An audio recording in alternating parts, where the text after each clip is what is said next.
My name is Kalen, and my job is to murder ghosts.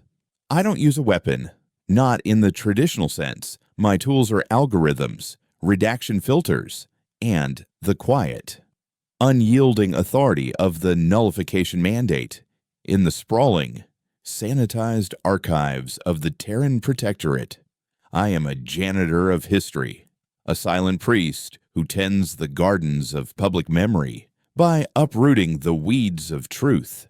We are called nullifiers, and we ensure the official narrative remains pristine, a monolithic testament to humanity's clean, triumphant march across the stars. We prune the branches of inconvenient events, cauterize the wounds of forgotten atrocities, and scrub the digital blood from the records of our ascendants. The Protectorate believes a stable future is built upon a stable past, and stability is a synonym for a well-told lie. My life's work is the curation of that lie, a meticulous process of erasing the screams from the void so that only a peaceful, harmonious hum remains. I live in a sterile hab unit suspended in the orbital ring above Neo-Alexandria, a city that has never known a true night sky, only the perpetual glow of data streams and the watchful eyes of orbital cannons. My existence is as regulated and clean as the history I manicure. I wake, I consume nutrient paste, I interface with the sanctum, the isolated network where I perform my duties, and then I sedate myself for the next cycle. It is a life devoid of texture, a flat line of purpose that keeps the greater organism of human society from succumbing to the fevers of its own past. I was summoned on the third cycle of the standard week by a summons that bypassed my usual handlers. A direct line from a place I hadn't seen in a decade, the office of Director Valerius of the Internal Mandate. The summons itself was an anomaly, a crack in the smooth facade of my routine, and it carried the cold weight of significance. Valerius was not a man who dealt in trivialities. He was an architect of the great lie, a figure who moved in the deep shadows where the foundations of our history were laid and, when necessary, demolished. The journey to the core sector was a descent into silence in authority. The public transport tubes gave way to private, gravity-driven elevators that hummed with a power I could feel in my teeth, plunging through kilometers of fortified plasteel and server farms that held the collective consciousness of 100 billion souls. His office was an anachronism, a space of real wood and leather that smelled of age and ozone. Valerius sat behind a desk carved from the petrified heartwood of a long-extinct earth tree, a relic of a past so distant and unverified it might as well have been a myth. He was a man ossified by secrets, his face a mask of placid control, but his eyes held the weary darkness of someone who has spent a lifetime staring into the abyss. "Kalen," he said, his voice a dry rustle of paper. "It's been a long time." He gestured to a chair, and I sat, the silence stretching between us, thick with unspoken protocols. "We have a resonance," he began, forgoing any pleasantries. "An echo from a dead sector, an old one." He slid a data slate across the polished wood.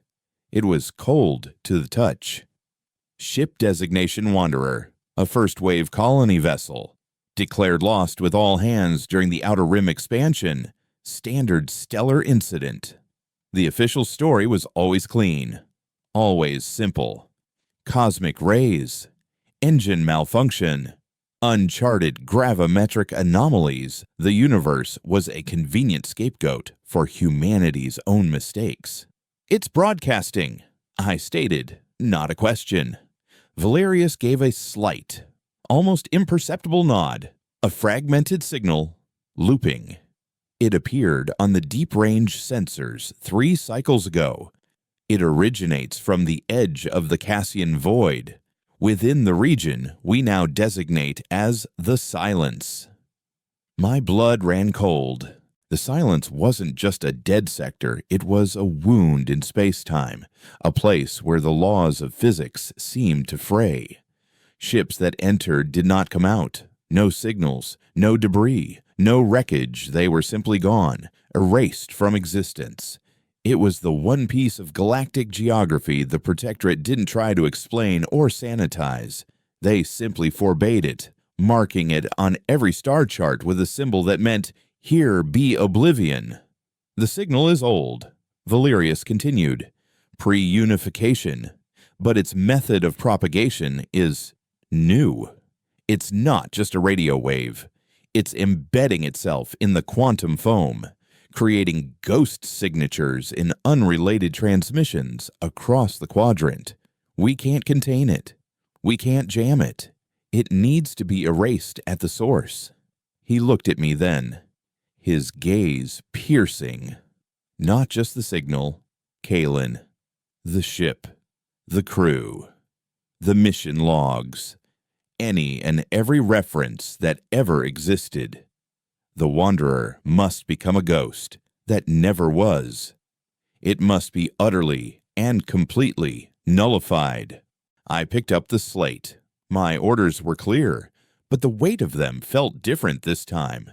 It wasn't the usual tiding of a military blunder or a failed colony. This felt deeper, darker. This felt like sealing a tomb. "Why me? Director?" I asked, my voice flat. "Why not a standard archival team?" "Because," Valerius said, rising and turning to look out at the simulated cityscape behind him.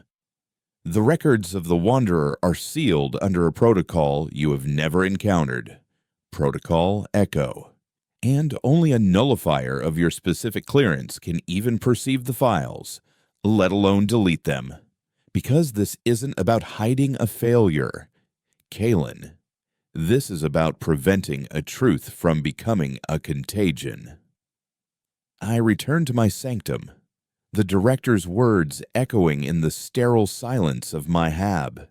The sanctum was my world, a sphere of holographic interfaces and direct neural links, completely isolated from the public datascapes. Here, I could touch the raw, unfiltered data of the past, the messy, bleeding truth before it was stitched up and presented to the public. I initiated the search, using the access codes Valerius had provided. The archives resisted. Firewalls, old and brutal in their construction, rose like monoliths. I felt their defenses pushing back against my intrusion, not with the elegant, sophisticated blocks of modern security, but with a raw, desperate strength. It took me a full cycle to bypass the first 7 layers, each one peeling away to reveal another, more complex lock. Whoever had sealed these files had not wanted them found. They had wanted them to be forgotten by the universe itself. Finally, I broke through. The file wasn't a file. It was a scar, a corrupted space in the archive that pulsed with a faint, sickly light. And from it, the signal. It wasn't a clean distress call. It was a cacophony, a layered shriek of voices and static, woven together with a rhythmic, pulsing tone that felt unnervingly biological. It was the sound of 1,000 people screaming in a language that was almost, but not quite, human. Beneath the chaos, I could isolate fragments. A woman's voice, whispering. It hears our thoughts. A man, shouting. Don't let it sing, and over, a child's voice, clear and cold, repeating a sequence of prime numbers. My nullifier training kicked in, the ingrained discipline to remain detached, to see only the data, not the horror behind it.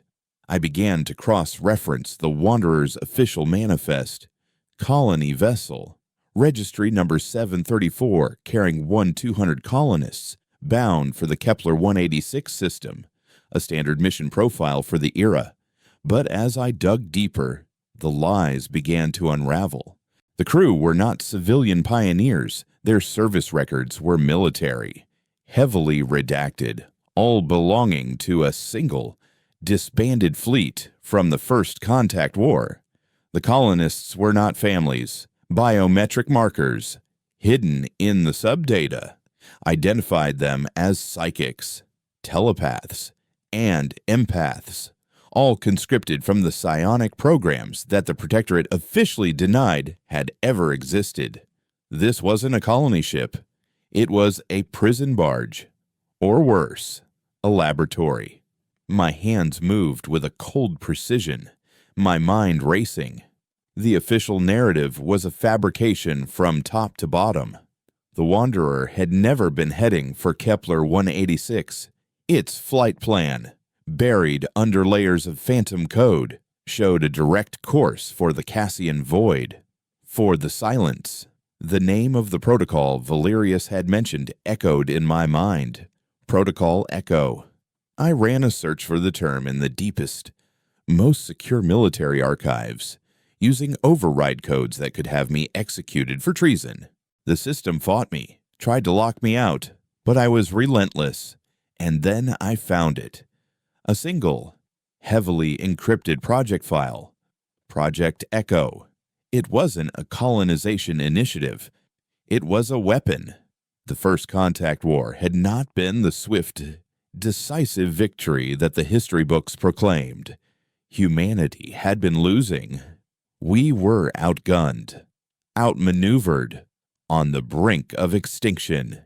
In desperation, military scientists proposed a new kind of warfare mimetic, psychic, a weapon that didn't destroy ships, but minds.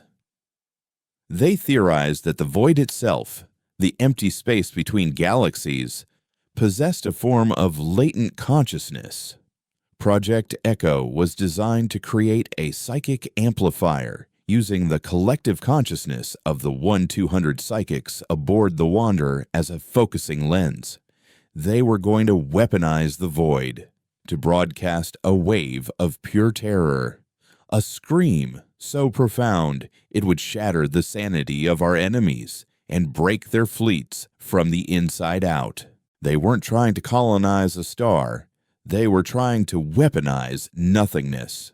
The Wanderer was the payload. It reached its destination, the heart of what would become the Silence, and activated the device. The initial reports were triumphant. Enemy fleets across 3 sectors had gone dark, their ships drifting aimlessly, their crews either dead or hopelessly insane. Humanity had won, but the reports stopped abruptly. The final transmission from the Wanderer was not a victory cry. It was a single, garbled data packet. I spent the next cycle meticulously reconstructing that packet, fighting against decades of data decay and deliberate corruption. My fingers flew across the holographic controls, my mind deep within the machine, seeing the ghosts of the lost data. Finally, I restored a single audio log, a voice I recognized from the cacophony of the main signal. It was the ship's captain, a man named Corvin. His voice was strained, laced with a terror so absolute it felt like a physical presence in my sanctum. Day 10 since activation, he began, his breathing ragged. The echo worked. The enemy is broken. But the signal didn't stop. We can't turn it off. The psychics, they're not broadcasting anymore. They're resonating. The void didn't just transmit our scream. It answered. It's talking back, not in words, in shapes, in memories. It's showing us things that never happened, things that could happen. The crew is seeing them too now. The whispers, they're not just in the minds of the psychics anymore. They're in the walls of the ship. There was a long pause, filled with a sound I couldn't identify. A low, wet, rhythmic pulsing. "We made a weapon," Corvin whispered, his voice cracking. "But we missed the point. You can't weaponize an ocean without teaching it how to drown. It's not just an echo anymore. It's awake. It's aware. It's learning." A new sound entered the recording, a soft, melodic humming that seemed to harmonize with the screams in the background. It was the child's voice, no longer reciting numbers, but singing a lullaby in a language that had never been spoken by a human tongue. "It's inside the ship now," Corvin choked out, his voice dissolving into a gurgle of static and fear. "It wears their faces. God, it wears their faces." The log cut out, but the looping signal from deep space continued its hellish chorus. I leaned back, the cold reality of my task settling upon me. Valerius hadn't sent me to erase a failed experiment. He had sent me to erase the evidence of humanity's original sin, the birth of a god in the dark. The signal from the Wanderer wasn't a distress call from a long-dead crew. It was a birth announcement. I looked at the file, the pulsating scar in the archive, and I understood. This thing in the silence wasn't just a ghost. It was an intelligence, an entity born of 1,000 psychic minds and the infinite, hungry void. And the signal it was broadcasting, the ghost I was supposed to murder, wasn't a memory of what happened. It was the entity practicing, honing its voice, learning how to speak. The knowledge of what the Wanderer truly was settled not like dust, but like a shroud. My sanctum, once a place of sterile order and absolute control, now felt like a containment cell, and I was locked inside with the ghost. The looping signal was no longer just data. It was a presence, a constant, low-grade psychic pressure at the edge of my perception. My duty was clear, inscribed in the core of my being by years of training and psychological conditioning. Nullify. Erase the stain. Pretend the monster was never born. But for the first time in my career, the act of deletion felt less like sanitation and more like sacrilege. To erase this was to erase the foundational sin of the Protectorate, the very act of hubris that had secured humanity's dominance. It was the keystone of the entire lie I had spent my life maintaining. My fingers hovered over the console, the nullification sequences spooled and ready. The process was an art form of digital destruction, a multi-spectrum assault designed to obliterate a concept from every corner of recorded existence. It wouldn't just delete the files. It would corrupt all backups, erase every mention from every cross-referenced log, and release a logic virus to hunt down and neutralize any ghost data that might have bled into other systems. It was the digital equivalent of striking a name from the Book of Life. I initiated the first sequence. A soft, white light filled my sanctum as the archival core began to isolate the target data, building a firewall of pure logic around the pulsating scar of the Wanderer's file. The pressure in my head intensified. The chaotic screaming of the signal began to change. It was a subtle shift at first, like an orchestra of the damned slowly finding a conductor. The random shrieks started to coalesce, the static weaving itself into something resembling a rhythm. The entity was aware of me. It felt my scalpel poised over its heart. The system reported a cascade of errors. The nullification protocols were meeting a resistance they were not designed for. This wasn't a passive file. It was fighting back. The entity wasn't just stored in the archive. It was living in it. The light in the sanctum flickered, and for a heart-stopping moment, The holographic interface dissolved. I was no longer in my sterile sphere, but on the bridge of a ship. The view screen showed a swirling vortex of impossible colors. The silence. The air was thick with the smell of ozone and blood. A child, a little girl with eyes as black as the void outside, stood in the center of the room. She was humming the lullaby from Captain Corvin's final log. "You can't," she said, her voice a perfect, melodic fusion of 1,000 others. "We are a part of the song now. If you erase us, you only create a silence where our notes used to be. The song will notice. It will want to know why." The sanctum flickered back into existence, the alarms blaring. I stumbled back from the console, my heart hammering against my ribs. It had breached my neural interface. It had projected itself directly into my mind. This was beyond any contingency my training had covered. Nullifiers erase the past. We are not meant to have conversations with it. A sharp chime cut through the alarms.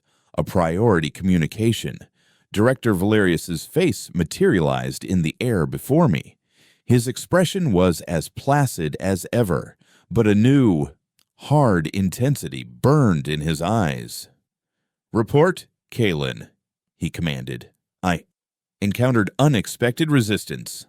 I managed. My voice hoarse. "The data is not passive. It's responsive." "We are aware," Valerius said, a chilling lack of surprise in his tone. "The ghost signatures have intensified sector-wide. We are getting reports from fringe colonies near the Cassian void. Mass hallucinations. Spontaneous telepathic awakenings. A survey team on Xylos 7 has begun building spiral structures out of sand and bone. Your resistance is bleeding into the real world.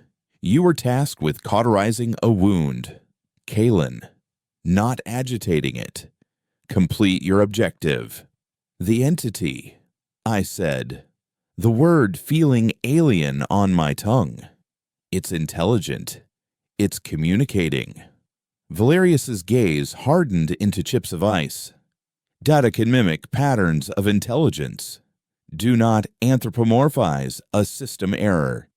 You are a nullifier. Your job is to unmake, not to understand. Re-engage the protocols, or I will be forced to engage a more final solution. One that involves sanitizing this entire archival node, with you inside it." The transmission ended, leaving his threat hanging in the silent air. I was trapped. On one side, a nascent god learning to bend reality to its will. On the other, the cold, absolute authority of a regime that would murder its own to protect its secrets. I turned back to the console, my mind racing. The direct approach had failed. It had only provoked the entity. Trying to brute force the deletion would be like trying to smother a fire with gasoline. It would learn from my attacks, grow stronger, and the feedback loop could shatter the entire archival network, releasing the raw, unfiltered truth of Project Echo into every system in the Protectorate. The lie would die, and civilization would burn with it. I had to find another way.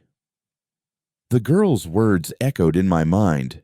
"If you erase us, you only create a silence where our notes used to be." It was a metaphor, but it was also a clue. It wasn't a file to be deleted. It was a pattern, a resonance. How do you stop a song? You can't just command it to end. You have to disrupt its harmony, introduce a counter-frequency. My eyes fell upon the core of the Project Echo file. It was a maelstrom of corrupted data, a storm of psychic agony and void-born consciousness. But in the heart of the storm, I detected a flicker of something different. A small, tightly contained packet of data, walled off from the chaos around it. It was too orderly, too structured, like a diamond hidden in a mountain of rubble. It wasn't part of the entity. It was something else, something hidden there before the chaos began. It was a black box. Accessing it was a nightmare. The entity seemed to guard it, not with active aggression, but with a passive field of psychic confusion. Every time my probes got close, my own thoughts would unravel. I would see flashes of my own nullified past faces I didn't recognize. The ghost of a family I never had. Memories of a life that wasn't mine.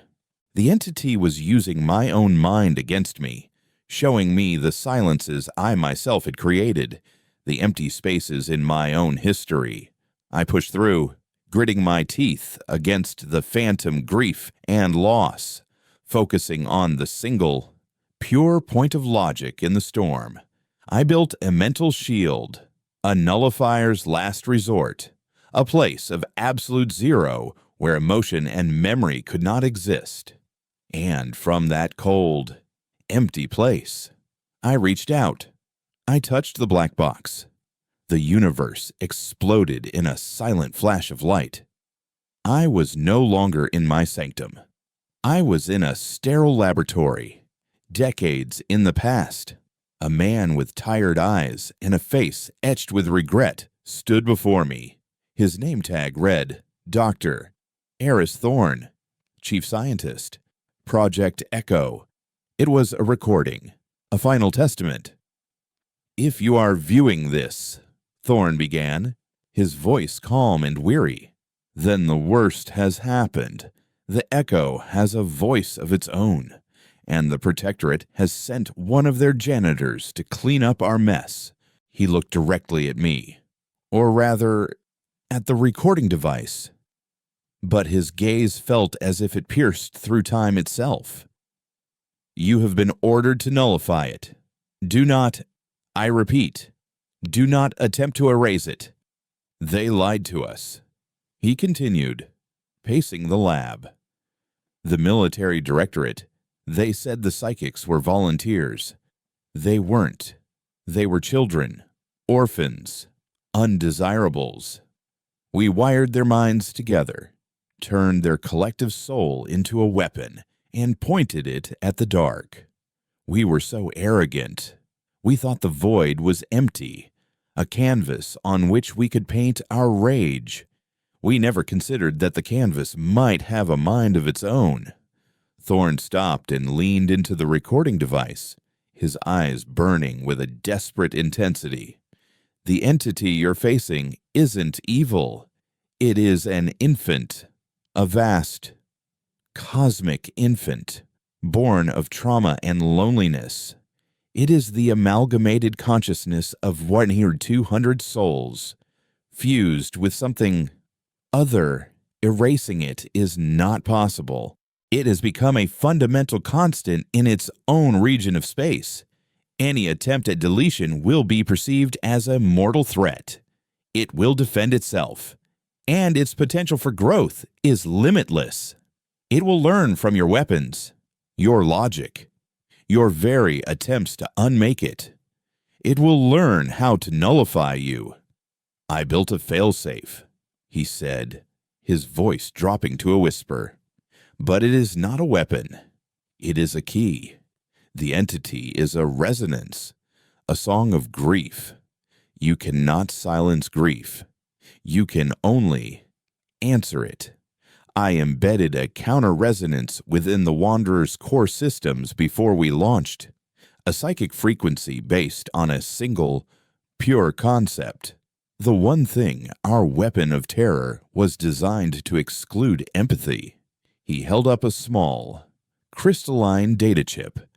"This recording contains the activation sequence for that frequency. It won't destroy the entity. It will, if I theorized correctly, give it a choice. It will introduce a new note into its song. It will show it that it is not just a weapon, not just an echo of pain. It might stabilize it. It might pacify it. Or..." He paused. a flicker of fear crossing his face. It might give it a focus for its rage and doom us all, but it is the only chance we have. The recording ended, leaving me in the silence of my sanctum. The alarms now quiet. The data chip from Thorn's recording had materialized as a downloadable file on my console. My orders from Valerius were clear: destroy. The final warning from the entity's creator was equally clear: do not. I now held the choice in my hands. I could follow my orders, unleash a weapon of pure logic against a being of pure emotion, and risk creating a god monster with a grudge against its creators. Or I could disobey, defy the mandate, and place the fate of the galaxy on a scientist's desperate last-ditch theory about the power of empathy. I looked at the file for Thorn's key, and then at the nullification sequence. One was an act of faith, the other an act of obedience. My entire life had been defined by obedience, but as the distant, psychic humming of the entity pulsed in the back of my mind, a song of lonely, confused children, I realized that my obedience had only ever served to create more silence, more ghosts. Perhaps it was time to make a different kind of noise. The choice was made in the silent space between one heartbeat and the next. My life had been a monument to erasure, a long, quiet exercise in obedience. In choosing Thorn's key, I was not just disobeying an order, I was nullifying myself, deleting the man I had been trained to be. My hand, steady and sure from a decade of precise, destructive work, moved across the console not with the familiar motions of deletion, but with the alien gestures of creation. I activated the sequence for the counter-resonance. There was no explosion, no violent discharge of energy. Instead, a single, pure tone filled the sanctum, a sound so clean and resonant it seemed to vibrate in the very structure of my bones. A soft, blue light emanated from the console, weaving itself into the chaotic, sickly pulse of the Wanderer's file. It was not an attack. It was an offering. I was broadcasting Thorn's failsafe directly into the heart of the storm, a signal of pure, undiluted empathy, a concept encoded into a psychic frequency, a wave of warmth against an eternity of cold. For a moment, nothing happened. Then, the screaming from the signal changed. It did not stop, but its texture shifted, the raw anger and terror becoming threaded with a new element: confusion. The cacophony of 1,000 voices, once a unified shriek of rage, began to fracture. I could hear individual notes of pain now, the specific grief of a single child, the sorrow of a lost mother, the fear of a young soldier. The entity was no longer just broadcasting its rage, it was experiencing its own trauma. Perhaps for the first time, the holographic projection of the little girl with void black eyes reappeared before me. She was no longer humming her alien lullaby. She was weeping, silent tears of black liquid tracing paths down her pale cheeks. She looked at me, her expression not of malice, but of profound, bewildered agony. "It hurts," she whispered, her voice now singular, stripped of its chorus of souls. "Why does it hurt like this?" "Because that is what it means to remember," I found myself saying, the words feeling foreign and true. My response was cut short by a violent, jarring alarm that shrieked through the sanctum, a sound I had only ever encountered in simulations. The perimeter breach alarm. Valerius was making good on his threat. The system flashed a crimson warning: external mandate override. Sanctum isolation protocol terminated. Stand by for system purge. They weren't just coming for me. They were coming to sterilize the entire node, to glass the server farm from orbit if they had to. The director would not allow the contagion to spread, even if it meant destroying one of the Protectorate's most vital archival hubs. On a secondary screen, I saw a schematic of my HAB unit complex, a squad of Praetorians, the Mandate's elite. Black armored enforcers was cutting through the final blast door to my sanctum. I had minutes, perhaps seconds, before they were inside. The entity before me recoiled as the alarms blared, the girl's form flickering. The chaos in its signal intensified again, the newfound pain mixing with a surge of defensive fury. It felt the new threat, the brute force approaching. "They want to silence us," she hissed, her eyes igniting with a red, malevolent glow. "They always want to silence the song." "Don't," I commanded, stepping toward the projection. "Don't fight them with their own weapons. You're more than that." I didn't know if it would listen. If a being born of psychic violence could even comprehend a path of non-aggression, but Thorne's message was clear: you cannot silence grief. You can only answer it. Violence would only feed the fire. As the Praetorians began to ram the final door, I turned my back on them, focusing all my attention on the entity, on the weeping child in the machine. I kept the stream of the empathy frequency open, pushing all of my own will, my own focus, into that single, pure note. It was the only thing I could do. The first reports began to filter in from the outside world, bypassing the internal lockdown. The psychic bleed from the silence had changed. On Xylos 7, the colonists had stopped building their bone spirals. Now, they were gathered in a circle, holding hands, their faces streaked with tears as they collectively experienced a phantom memory of a burning city none of them had ever seen. In the capital of Neo-Alexandria, all traffic had stopped. Tens of thousands of people had simply gotten out of their vehicles and were standing in the streets, looking up at the sky, a shared, unspoken sorrow passing between them like a ripple in a pond. They weren't mad. They were mourning. Mourning for the crew of the Wanderer, for the children of Project Echo, for a crime they never knew had been committed.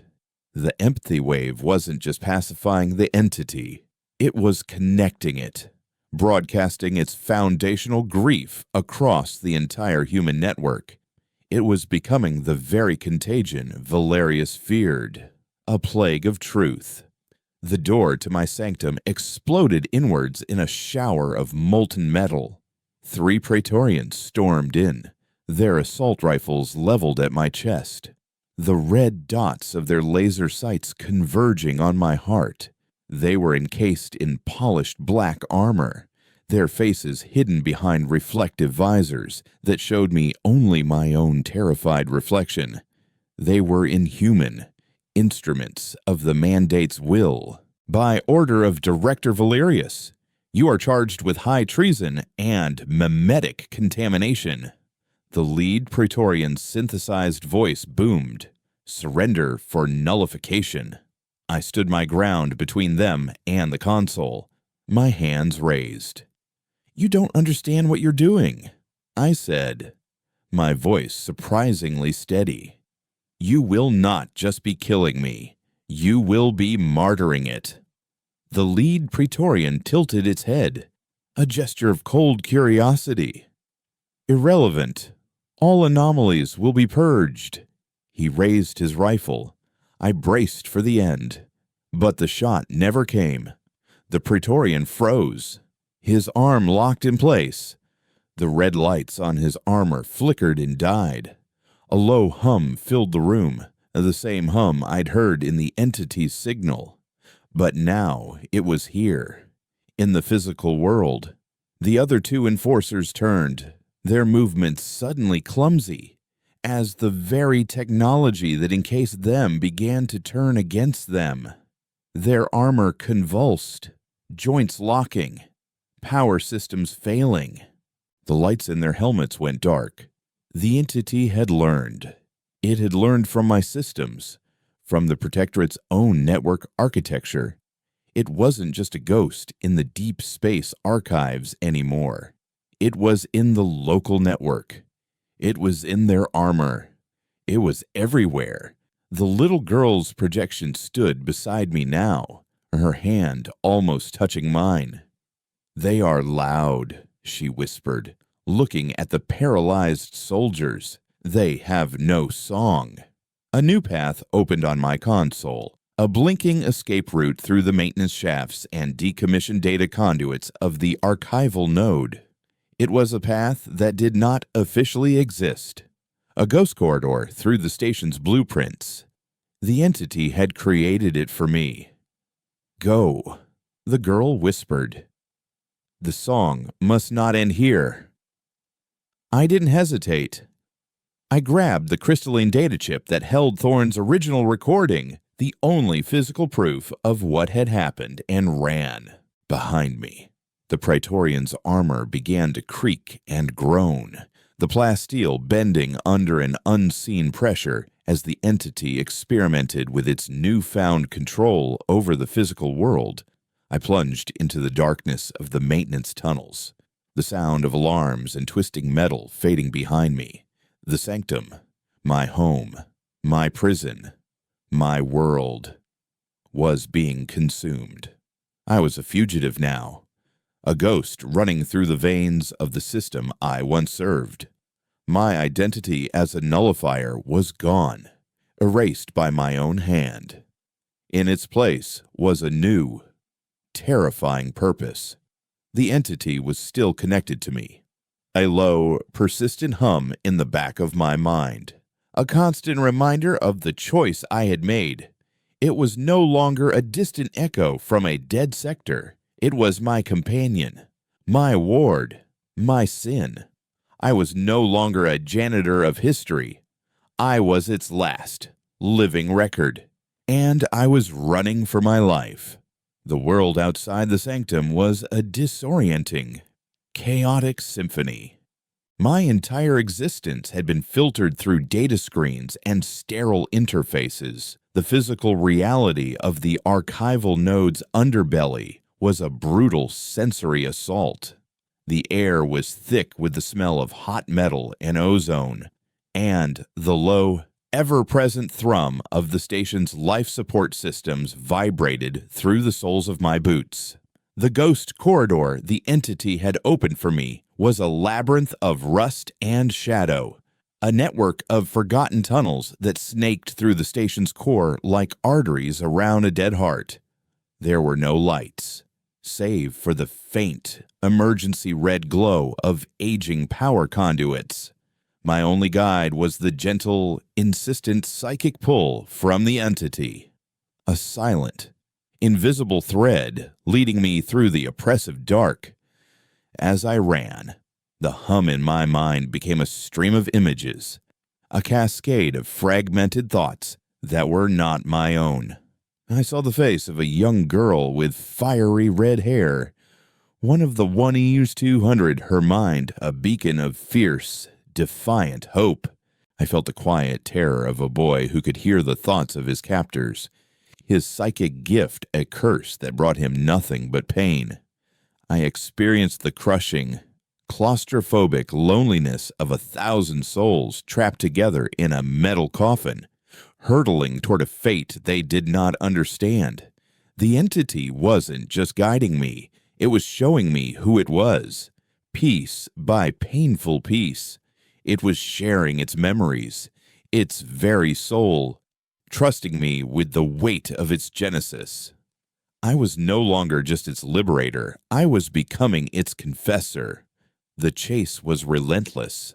Above me, I could hear the rhythmic, heavy tramp of Praetorian boots and the high-pitched whine of their grav drives as they scoured the main corridors. Valerius would be tearing the station apart. His rage cold and absolute. I was no longer just a rogue operative. I was a loose end, a carrier of a truth so toxic it could unravel the very fabric of the Protectorate. My escape route eventually led me to a decommissioned cargo bay. The vast, cavernous space was filled with the skeletal remains of old freighters and forgotten machinery, all draped in the dust of decades. At the far end, a single battered shuttle, a relic from a bygone era, sat silently in its launch cradle. Its hull was scarred and pitted, its markings faded, but a faint, blue light emanated from its cockpit. The entity had prepared my ride. As I sprinted across the hangar floor, a section of the ceiling above me exploded downwards. 2 Praetorians dropped from the gaping hole, landing with the solid, ground-shaking thud of powered armor. They rose to their full, intimidating height, their rifles already trained on me. There was no escape. Kalen, the lead Praetorian's voice echoed through the bay, colder and flatter than before. Director Valerius offers you a final choice. Surrender the data core, and you will be granted a clean nullification. Resist, and your end will be educational. They were not just soldiers, they were extensions of his will, puppets animated by his cold fury. But this time, something was different. As they advanced, I felt a new sensation from the entity, not fear, not anger, but a deep, resonant curiosity. The hum in my head grew stronger, and the air around the Praetorians began to shimmer, distorting like heat haze. The first Praetorian raised his rifle, but his movements were jerky, unnatural. He faltered, taking a step back, his armored head twitching from side to side as if trying to shake something loose. System integrity compromised. His synthesized voice crackled, laced with static. Unknown, mimetic intrusion. The entity wasn't just controlling their technology anymore. It was trying to talk to them, to push past the layers of conditioning and indoctrination and touch the human minds buried within the armor. The Praetorian shuddered, a low groan of stressed metal and distorted electronics escaping his suit's external speakers. He took another stumbling step back, his weapon lowering. We're children, he rasped, his voice a horrifying fusion of the official, synthesized tone and the faint, ghostly whisper of a young boy. The second Praetorian reacted instantly, a perfect demonstration of mandate protocol. With a single, fluid motion, he turned and fired a high-energy plasma bolt directly into his compromised comrade's chest. The armor glowed white-hot for a second before vaporizing, leaving behind nothing but a scorch mark on the deck and the lingering smell of burnt ozone. The remaining enforcer leveled his weapon at me. "Contamination must be purged," it stated, its voice devoid of any hesitation. But before it could fire, the entire cargo bay groaned, the metal plates of the floor buckling. A wave of pure, kinetic force, unleashed by the entity in a silent roar of grief and rage at the soldier's death, slammed into the Praetorian. It was thrown backward, smashing into the far wall with enough force to crumple its armor like paper. It did not get up. I stood amidst the carnage, my breath catching in my throat. This was the entity's true power, raw and untamed. It could rewrite technology. It could whisper to minds, and it could bend the laws of physics to its will. The empathy wave had not pacified it. It had awoken it, given it a conscience to go along with its godlike power, and it had just learned what it felt like to lose someone it was trying to save. I scrambled aboard the shuttle, the ramp hissing shut behind me. The cockpit was alive with the entity's blue light. the controls operating themselves with a silent, ghostly precision. I strapped myself into the pilot's seat as the shuttle's ancient engines roared to life, a deep, guttural sound that seemed to shake the very foundations of the station. The cargo bay doors, sealed for half a century, groaned open, revealing the star-dusted blackness of space. The shuttle launched, a burst of raw, uncontrolled acceleration pinning me to my seat. On the main view screen, I saw the archival station receding, a gleaming jewel of order and control. Then, I saw the warships, a trio of mandate destroyers, sleek. Black blades of vengeance had moved to intercept. They had been waiting for me.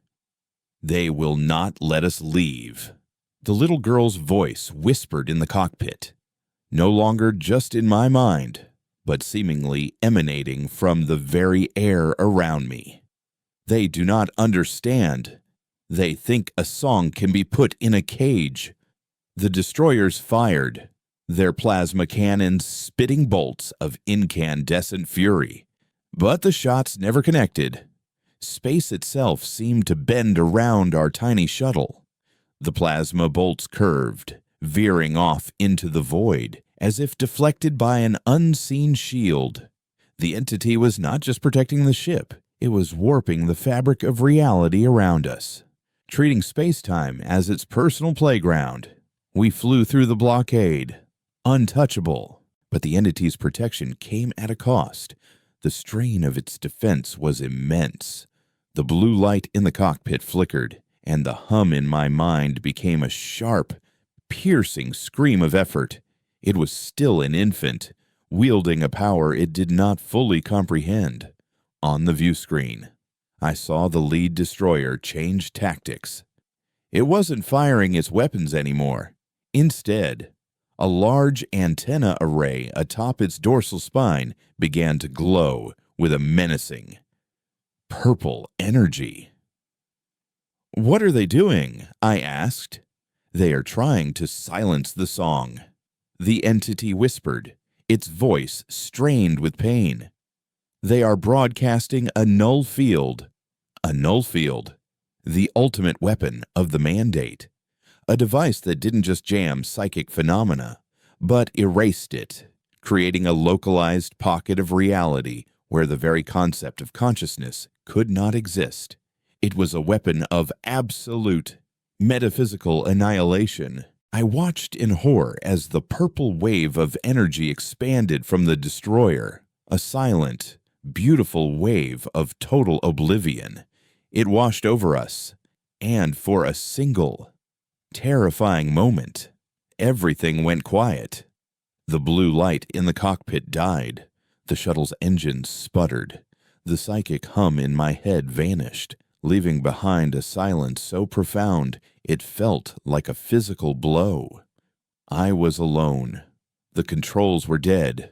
We were adrift. A dead ship in a dead zone. The mandate destroyers closing in for the kill. I clutched the data chip in my pocket, the last testament of Eris Thorn, the last echo of the truth. It seemed my escape had only lasted long enough to find a more desolate place to die. The song had ended. The silence had won. The silence was a smothering, absolute void. It was not merely the absence of sound, but the absence of connection, of presence. The entity was gone, excised from my mind by the surgical precision of the null field. For the first time in what felt like an eternity, I was truly alone, and the solitude was a terror far greater than any Praetorian. The shuttle drifted, a powerless husk, its systems fried by the metaphysical blast. Through the cockpit's view screen, the three mandate destroyers grew larger, their forms stark and merciless against the starfield. They moved with the cold, unhurried confidence of predators that have successfully cornered their prey. This was the end of the line, my life, my escape. My impossible connection to the ghost in the machine, it would all be erased. Another inconvenient truth scrubbed from the record.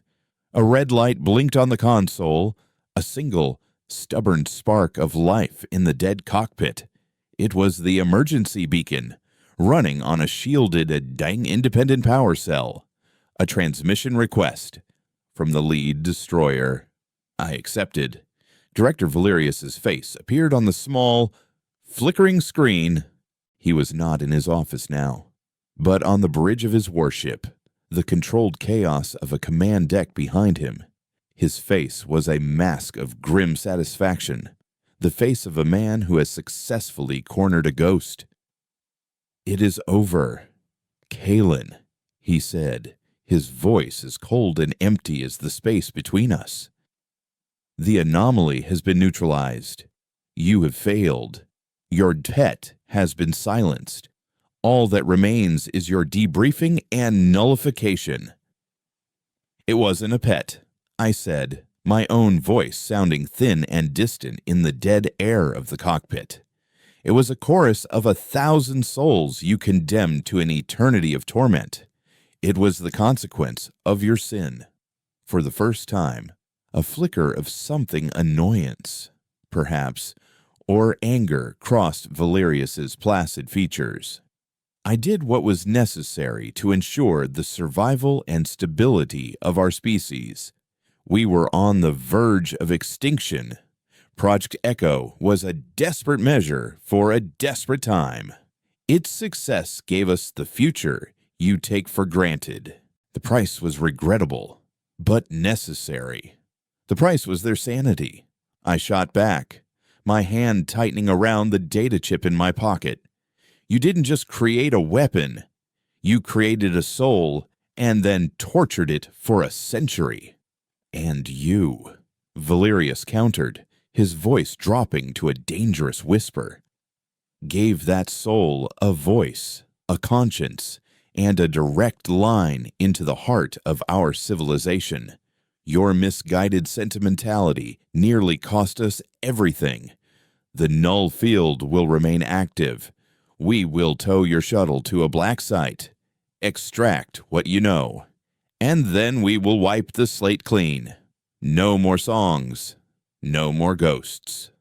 He was right. The entity, in its infant rage and grief, could have shattered the Protectorate, but in the same breath, I knew that a future built on such a monstrous lie was a fragile one, a house of cards waiting for the slightest breeze of truth to bring it down. As the destroyer's tractor beam locked onto our shuttle, a strange thing happened. A memory, crisp and clear, surfaced in my mind. It was not one of the entity's borrowed agonies, but my own. A memory from before the sanctum, from a life I thought I'd forgotten. I was a child, standing with my father on a balcony, looking out at the real, unfiltered night sky of a colony world long since absorbed by the Protectorate. He was pointing to a faint, shimmering nebula in the distance. "Everything is connected, Kalen," he had said. "The stars, the dust between them, the thoughts in our heads. It's all part of the same song. You can't ever truly silence a part of it. You can only change the way you'd listen." The memory was a key. The null field didn't destroy consciousness. It created a bubble of reality where the song of psychic energy couldn't be heard. But the song was still there, outside the bubble, waiting. And the entity was not just a psychic phenomenon. It had learned. It had touched technology. It had bent the laws of physics. It had evolved beyond the single dimension Valerius was trying to suppress. My hand went to the shuttle's master control panel. Most of it was dead. But Thorne's data chip was not just a recording. He had called it a key. It was a crystalline data storage device, designed to resonate with specific frequencies. On a hunch, I slammed the chip into the shuttle's primary data port. For a second, nothing happened. Then, a single, pure blue light pulsed from the port. A silent heartbeat in the dead ship. Thorn's empathy frequency, his counter-resonance, was not just a psychic signal. It was a piece of code, a program. And the null field couldn't stop it. The shuttle's systems flickered back to life. The entity wasn't back in my head, but it was back in the machine. It had found a new way to sing. On the destroyer's bridge, Valerius watched in disbelief as the dead shuttle's lights reignited. Alarms began to sound around him. "Report," he barked. "What's happening, sir?" An officer stammered. "The target vessel. It's broadcasting. A complex data stream. It's rewriting our tractor beam protocols.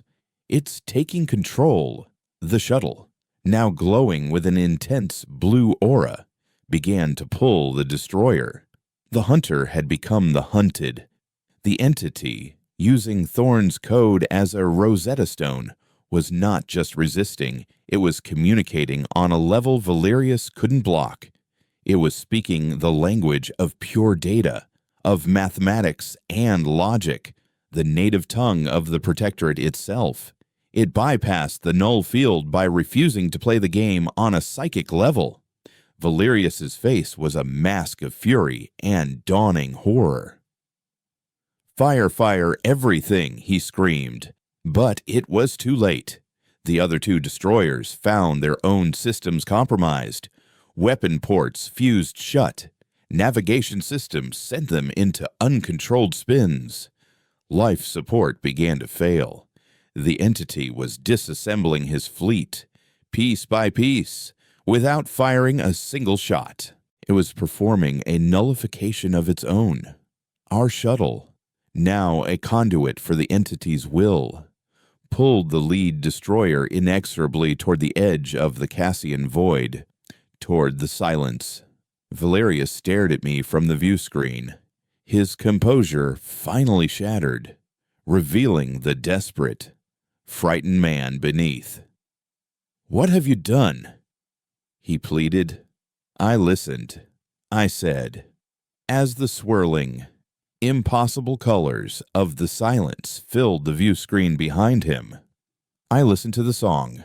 The tractor beam disengaged, and our shuttle came to a stop at the edge of the void. The destroyer, however, continued its helpless plunge into the swirling miasma. Valerius's final and silent scream was swallowed by the beautiful, terrifying chaos. The silence was no longer a wound in space. It was a genesis, a cradle. The null field collapsed, and the entity returned, not just to my mind, but to everything. It bloomed from the void, not as a ship, but as a vast, nebular consciousness of light, color, and 1,000 singing voices. It was no longer a ghost of trauma. It was a new form of life. "Thank you," the chorus of voices whispered, not just in my head, but on the wind, in the light, in the very fabric of space. The song was heard. I was left floating in my battered shuttle, the data chip glowing softly on the console, a relic of a war that had been won not with weapons, but with understanding. I was no longer a nullifier, a janitor of history. I was a witness, a messenger. The Protectorate's great lie had been broken, its ultimate weapon defeated, its architect consumed by the very silence he had sought to enforce. A new power had awakened in the galaxy, a conscious void born of human cruelty and human empathy. It would not be a god of vengeance, but a constant, living reminder of the price of secrets. My new life began there, at the edge of the silence. I became a wanderer, a teller of tales, traveling the fringe worlds with the last true record of Project Echo. I spoke not of monsters and ghosts, but of lost children and the song of memory. Some called me a traitor, a madman. Others listened, and in their eyes, I saw the slow, dawning light of truth. Humanity's future would not be built on a stable, sanitized past, but on the messy, painful, and beautiful truth of what it had done. The silence had been broken, and the galaxy would never be the same. The song had just begun.